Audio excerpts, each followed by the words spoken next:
Take it away, Jackie. When we least liked you,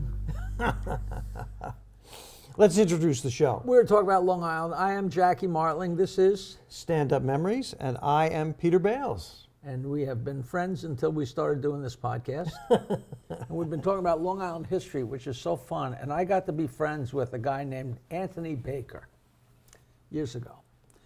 He was a good friend of my friend Nicky, and he was a great character, and he came from an incredible pedigree. His grandfather, I think it was, you get lost in the generations, was George Baker Jr., who started Citibank. He went from being a teller to being one of the most powerful bankers in the world. You know how people give startup money to this guy? You have an idea for a business.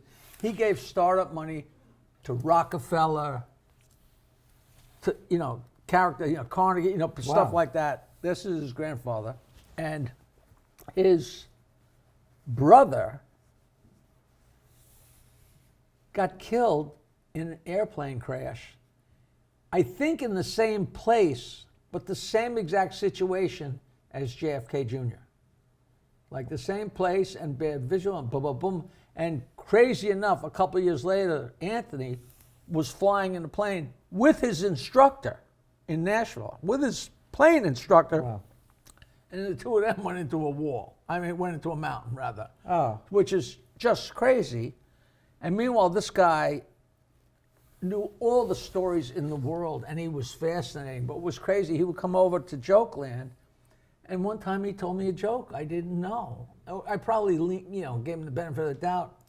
And I gave him a shirt, a Stump the Joke Man t-shirt. And my friend Nicky said, this guy has billions of dollars, and that's his favorite thing.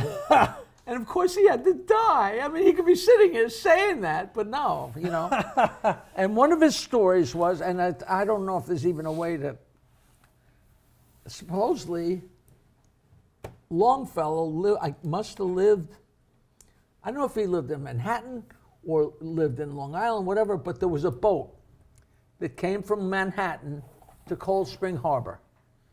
And people would go in, I don't know if it must have been the 20s. I never even bothered to look up when Longfellow was alive or whatever. This is the famous Henry Wadsworth Longfellow. Yeah, Okay. and the boat would come out and people would go to Cold Spring Harbor and drink and dance and gamble and have a merry old time and get back on the boat and go back to Manhattan. And I don't know whether he had come out on the boat or whether he wanted to go to Manhattan, but the boat was leaving. And the boat was pulling out of Cold Spring Harbor, and he missed the boat. And he came running out and yelled and screamed and wait, and they just kept going. The boat caught fire, and everyone in the boat perished. Wow. And Longfellow missed the boat. Now, there's got to be a way to check up on that story, but all of Anthony's stories I've always checked out. We've got to check that. And did he have survivor's guilt? He must have. Like the Wow. old... It's just crazy. And I don't know if that happened. Was he 18? Was he 58? Who knows? But it's an interesting thing to pursue. I love it. The best book, I think, about Long Island history is The Power Broker by Robert Caro. You've got to love that book and all the changes. I've only gotten to I think it's 1,200 pages. I think I've gotten to 300, but 3 or 4 times. I love it. Because it's the whole thing about Long Island and the rich people not keeping the people down and, But how times have changed. Boss Tweed used to take the poor children from Brooklyn on a boat for an outing in the country in the South Bronx. You can't believe it. You cannot believe things like that. I get such a kick out of all that stuff. I really do. And a lot of kids used to swim in the East River. The East River is actually cleaner now than it has been in decades. But forever. This was untarnished land. Right. The Indians weren't screwing it up. No. The only thing that wrecked the water was all the dead Indians floating around.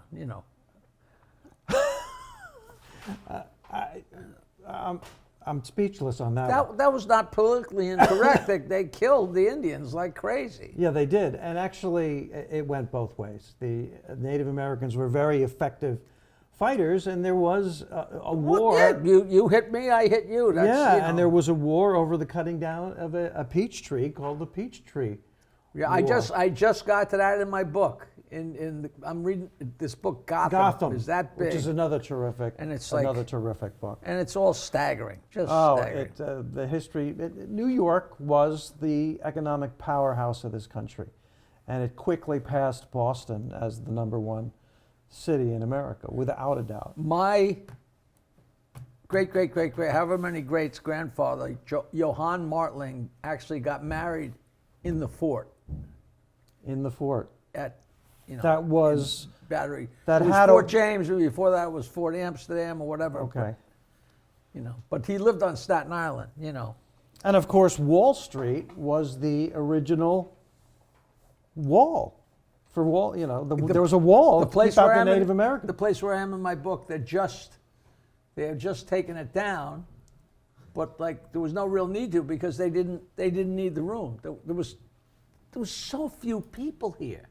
Like if there was 3,000 people, it was amazing. It was like 3,000 people and like 600 of them were slaves. It was crazy reading about this stuff. Oh, unbelievable! Harlem was originally a white farming village. It's because it was so far It up. was so far up. And the rich people start, of course, at the tip of Manhattan and move as you go through the centuries farther and farther north. Today, I would have to say the most expensive exclusive area in New York City might be Central Park South and maybe curving up a little bit on Central Park West. And east. And east. But it started way down at the tip. Yeah, well, it took a long time. It took a you know. long time, you know. Of All right, course- so we're jumping to comedy. We're jumping to comedy, enough history talk, although So- sometimes you can do both. On the Howard Stern show, if we had a guest, and you stop me if I told you this already, if we had a guest of any prominence, we wouldn't wait. Because very often Howard would go on and on and on. It's supposed to be a commercial every 20 minutes or half, whatever it was, and he'd go on and on and on. And the guests would, you know, if we had a guest, sometimes they'd sit there and wait. But if it was somebody of note, Gary'd come and say, Howard, and he'd say, bring him right in. So we're sitting there, and I'm sitting here, and Fred Norris, the other writer, is here, and this is the end of the table, and the guest is sitting here. And Howard is where you are, a little back a little bit, but we're all very close quarters. And the easel, whatever you call it, is there, and he had an open loose leaf and an open loose leaf, and in the middle there was about this much room so he could see Robin that was behind the glass over here. And my job, I'm writing notes. And the loose leaf is here, and it's right where on this side of the loose leaf is the size of an 8 by 11 piece of paper. I could write and put a piece of paper. And you know, this is years before we put it under the camera and all that. This is physically write it down, put it there, and then Howard's looking at it, and he's looking at Robin, and he's reading my note, and that's how we operated. And it was seamless, because he was so brilliant, you know. And Gary comes and says, hey, Howard, Dom DeLuise is here. He says, well, bring him in. Come on, you know, Dom DeLuise comes in, sits down, which is, you know, no matter who sat in the chair, very often it was a kick. The potpourri of people, you know, Barbara Streisand's sister and John Wayne Bobbitt and Adam West. You know, the laundry list of people is so random and eclectic. It's wonderful.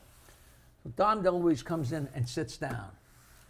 And I'm whipping off the things. And like, you got a little juice in you because it's Dom DeLuise sitting there. So I would be having fun. A couple minutes. He said, all right, you know, because we were going way too long. All right, we'll be right back. We go to commercial. And Dom DeLuise turns to me and says, this is fantastic. He said, you're writing in real time and putting it up there, and he's integrating it into what he's doing. And it's fantastic comedy. This is and I'm sitting there right now telling you 40 years later, I get the chills. Like Dom, you know, why I would call him Dom, I have no idea, but like Dom, you know. That's terrific. That's great. That's so great. Were there guests? Hold on. Go ahead. That's not the punchline. No, that's not the punchline. No, Okay. that's the buildup. All right. So he thought it was great. And he stayed for another commercial break, and he just loved it, and he was thrilled. And I mean, he was one of the few people, it was early on, 88, 89, like there were a lot of people who had qualms about coming on the show. And then eventually, slowly but surely, more and more and more. And like if we got a Dom DeLuise, hey, get him right in here before he changes his mind. You know? Yeah. He leaves. The next guest is Bruce Jenner. Gary brings in Bruce Jenner, and he sits in the same seat. He sits there, and I'm whipping off the insults. And Howard is just making mincemeat out of this guy. Joke after joke after joke. We go to commercial. And Bruce Jenner turns to me and goes, "What do you keep writing down?" And I said, "I got to keep telling Howard what time it is." And he goes, "That's what I thought."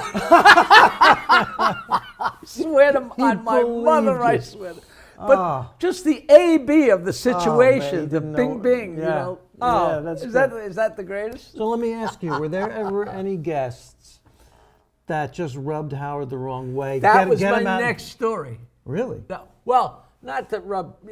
Get this guy out of here. I mean, that the chemistry was just wrong.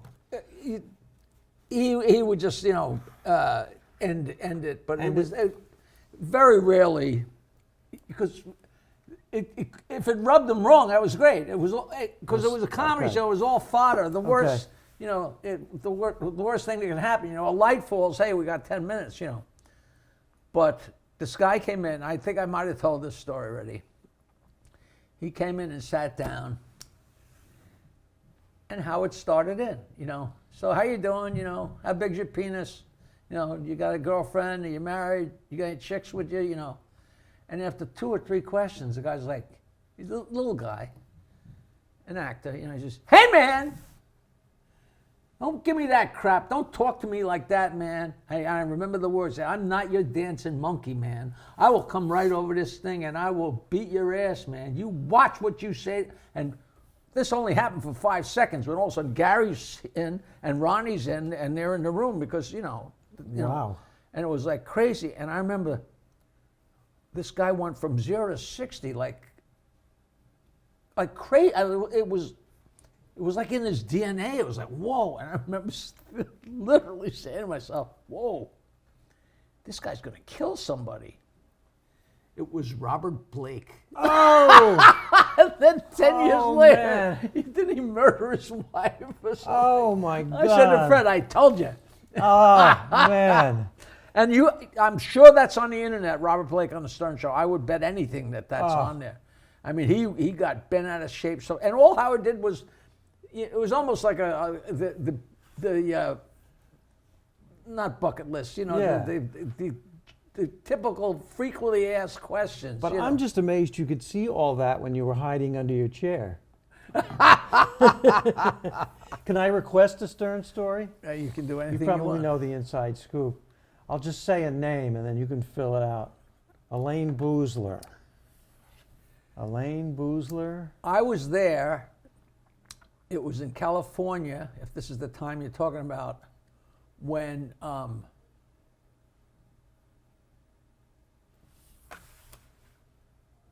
the way it worked at these radio shows, the Emmys, the Grammys, or something like that, they put a whole bunch of radio stations in the same room.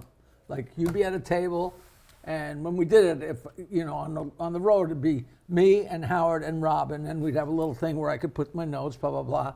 And then it'd be another station here, another station here, another station here, and they kind of would ring the room for the most. I don't think it went down the middle, but we did it in different places, like usually the Roosevelt Hotel on Hollywood Boulevard or wherever. And because that way, you know, if you're up for a Grammy, you stop and say hello to Howard, you stop and say hello to John DeBellis, you stop and say hello to WCM, whatever. And Elaine Boozler, I'll fill in what I don't remember, but I'm pretty sure you get the list of who's going to be coming through town. Gary, get this one, get this one, get this one, get this one. And, you know, and Howard had been a big fan of Elaine Boozler, you know. Yeah. And she didn't want to do the show, Howard. She didn't want to do the show. All of a sudden, she's like 1 table or 2 tables over. being interviewed, and he's got a megaphone. What's the matter, Elaine? You too good for us, huh, Elaine? I forget what he was doing to berate her, but either her husband or her manager or both or soon-to-be husband came over, and I think he actually, I think he reached across the table and tried to grab Howard. I'm not really clear on it, but it was a whole, it was a pretty big to-do, you know. Was it a punch? I heard it was a punch. It may have been, but you know, I should know because I was right there. But it's one of those things where if it wasn't in your mind, then all of a sudden it becomes a punch. Then all of a sudden, like, wait, you know, I think he reached across, but it was like a table, you know. So it wasn't like, you know, he had to leave, but it was definitely physical. It wasn't stop. But that's out of the ordinary. I mean that was it never happened. You know, I mean that was the one time that had ever happened. But it was memorable. It was a hoot. Well, if you're working on the line and over the line, stuff like that has got to happen eventually. Oh yeah, Howard always had the megaphone, and everybody gets so pissed off because these guys are all doing interviews. So if he's yelling on the megaphone, that's coming out over everybody's interview. Everybody's there, you know. I remember Robert Robertson from the band. He was a big, tall, strapping guy, and he came and sat down with Howard, and the way Howard would sometimes gush, like, I mean, being weird, you know, like, but that was his thing, like, wow, you're Jamie, you're from the band, you work with Bob Dylan, wow, you're so cool, man, I'd give anything to be as cool as you, wow, that's so cool, you're neat, man, wow, that's cool. And after about 3 minutes of this, Robbie Robertson goes, Christ, you really are an asshole, aren't you? Like, obviously he'd been told that by 100 people, and he just like at rubber stamps, like, you really are an asshole. That was so funny, so funny. Let me ask you, was there ever a moment when you, Jackie Martling, thought maybe we're going too far here? I mean, was there an upper... I had this conversation yesterday with my brother-in-law because he was on tour with a band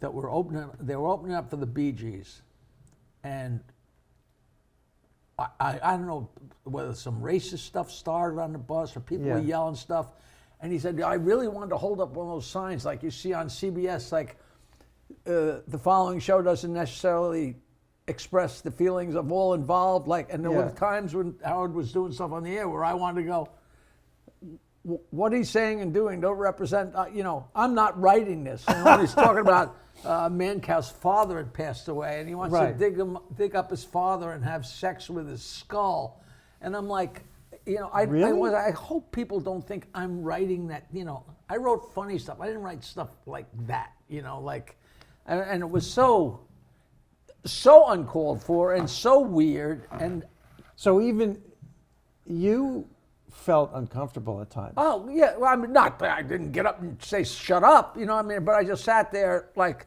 it didn't express where I was coming from, you know. Yeah. Like, cause that you know, somebody's father's dying of cancer. That's not. No, I know. Yeah. I mean, but one thing about Howard, he impressed. But he wasn't picking on a random guy. This was an enemy or a rival. Yeah, Rivals, a rival, and you know, they did all kinds of crap. Like, all right. Okay.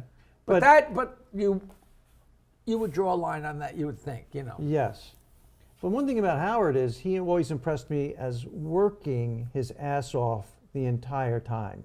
He did not mail it in, not that I could tell as a listener.